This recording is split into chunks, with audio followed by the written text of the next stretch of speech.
Hey everybody, Chris 70 with 70 Investments. Hope you're all doing well today, and thank you for your interest in the FDIC bank data. Going forward, every quarter we are going to publish for everyone in Excel format uh, the bank reporting. And what's great about this is it provides what banks have for non-performing assets and some that they may have for sale. I'm not going to go through the entire spreadsheet with you because a lot of these terms you really need to look up on the FDIC website, and this would turn into a full-fledged, probably 45-minute to 1 hour video.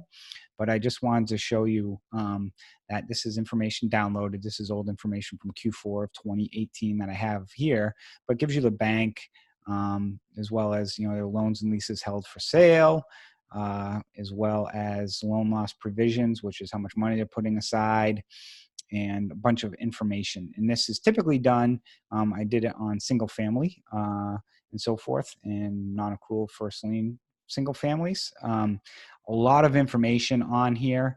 I'm not, like I said, going to go through it, but this is the data that people are interested in, or a lot of people look at when you're trying to find what banks have assets to sell.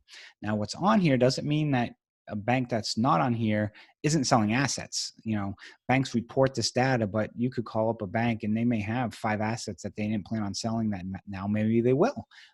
So it's not an end all be all, but it's a good starting point for people if you're looking to try and contact banks for what is available. So if you're interested, click on the link below. You'll be able to download this spreadsheet and start taking a look and trying to get an understanding for a lot of these terms.